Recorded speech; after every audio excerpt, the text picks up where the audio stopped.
Your first official look at characters from Empire's End. What it's like to hang out on the Death Star. And we find out what a co-producer actually does. I think it's mostly like cashing checks.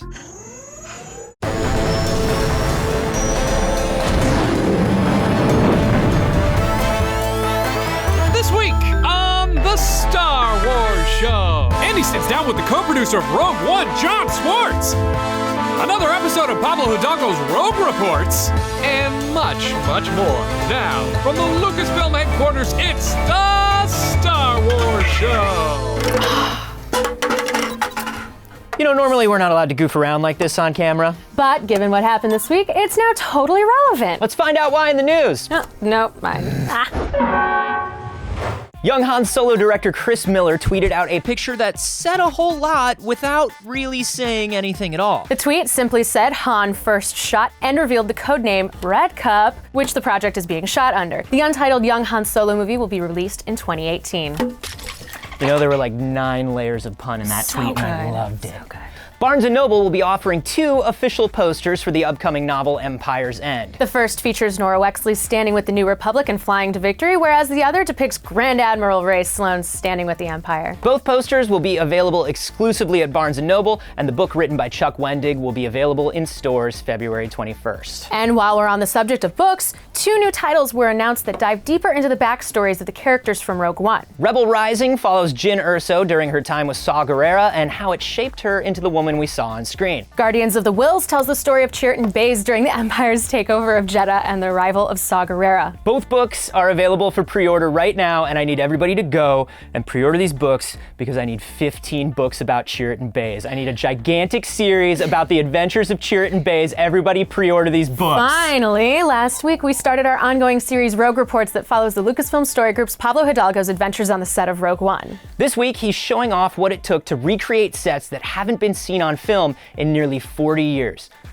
There is no Chirrut Baze in this one, though.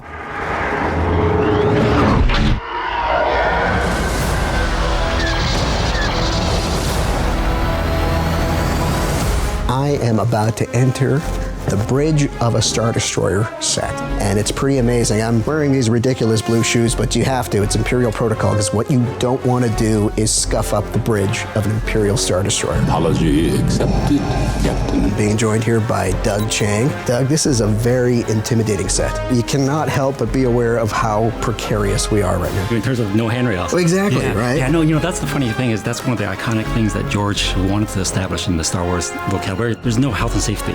And it's this crazy thing where the minute you take away handrails or anything like that, it really kind of puts it into the Star Wars world. Every time I come on here, I get goosebumps because everything is so graphic, everything is so memorable. And, it's been, 30, 40 years, and it still works today in the modern audience. People who may not know, the behind the scenes of, say, The Empire Strikes Back, there wasn't this much built. They only built really one side of it, right? Yeah, exactly, and not even the ceiling. Yeah. That was a Ralph McQuarrie matte painting. Gareth, as a filmmaker, likes to really play with the camera and kind of discover his shots. And we want to give him a rich enough and a big enough playground so that he could actually do that. I'm here with Alex Bailey, and we're standing in one of the iconic recreation sets that has been constructed for this movie. Yeah, this is what we call a legacy set. This is the Death Star control room. Now, it's my understanding that this set got kind of a blessing from the best possible source. It did. We had a visit from George Lucas. He saw it in an unfinished state, but still, it kind of sparked off a few anecdotes for him, really. So this is if you're an evil person looking to control the universe, this is quite a heck of a view here. This is where you'd fire your super laser from. We built a LED display right across the whole screen, and then we had our motion graphics guys come up with all the graphics which tell the story points, so there was no visual effects involved. So we're in position, ready. Fire!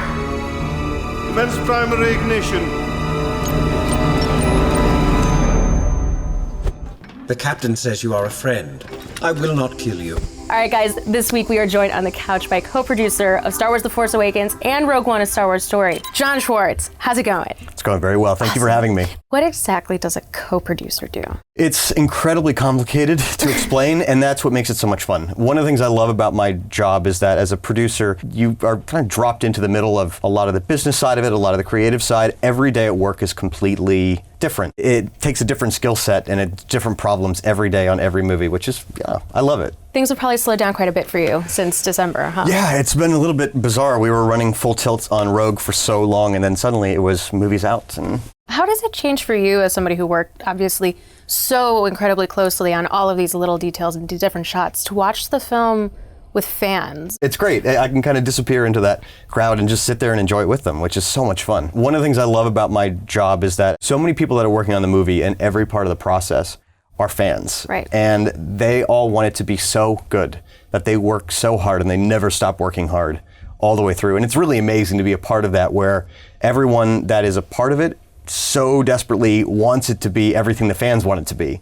And that makes, all of these experiences so special. What was it like traveling around the world for Rogue One? I mean, there were so many beautiful locations. Obviously you were in Pinewood in London, but where else did you have to go? We started production in Jordan. I think we had about 8 days there, including our travel, and then we went off to London, and we were already starting some of our Imperial scenes and jumping back and forth between our Scarif exterior scenes that we were doing there as well. And we did a little bit in Iceland for the homestead and the prologue, and then we went to the Maldives at the very end of the shoot, which was absolutely amazing. You end up in paradise. We ended up in paradise. After being in Iceland. Yes, but it was Gareth's wish to go to all these real places to set the tone for the movie, to make it feel real. Mm-hmm. And we had a lot of set builds too. We were at Pinewood a lot, but to do all these establishing moments in these great, epic, real locations makes it feel like a real story that's happening in real places, which I think was really smart. Do you have any favorite days from set?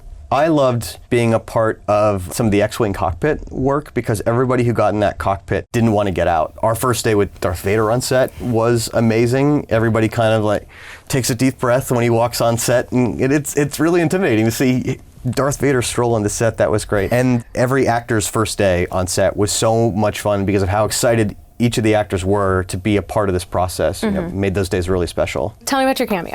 So I'm the rebel sentry in the bucket on Yavin. No way! He was clocking the ships as they come in, and that's so cool. And then I have a voice cameo too. That's awesome. Are you a stormtrooper? I'm the stormtrooper in the courtyard when K2 and Cassian and Jin run in. They said, "Where are you taking these prisoners?" That's me. That's one of the best parts of the whole movie. They didn't have any other Americans to record it in the UK, so I did temp recording for the stormtrooper, and then it stuck. And it stuck, and I'm still in the movie. Awesome. That was super fun. Thank you so much for coming by and talking Rogue. It's always a good time. Absolutely. More Star Wars show. Just a second. What's up? I'm Taylor Gray. I play Ezra Bridger. I'm easily distracted. What's up? I play... Oh my god. What's up? I'm Taylor Gray. I voice Ezra Bridger on Star Wars Rebels, and you're watching the Star Wars show. And you are gonna need an updated version of this. Need some scissors. Well, that's our show this week. Right into your toes. Looks like Cheese is getting hyped for the Han Solo movie. Yeah, for real. And with the announcement of the start of shooting of the untitled Han Solo movie, we thought it would be a perfect opportunity to see your Solo. Phrasing. It could be a Han Solo collection, fan art, or cosplay. Anything Han, we want to see it. Send it to us using the hashtag #ShowUsYourSolo, and we'll feature our favorites here next week. Family show. And as always, remember to like the video, subscribe to the channel, like us on Facebook, follow us on Twitter and Instagram, download the app, and always be reading StarWars.com. Thanks for watching, and may the Force be with you. That's just like a quarter of the stuff he has on his desk, by the way. Yeah, he's a big fan. He's a huge fan. Yeah.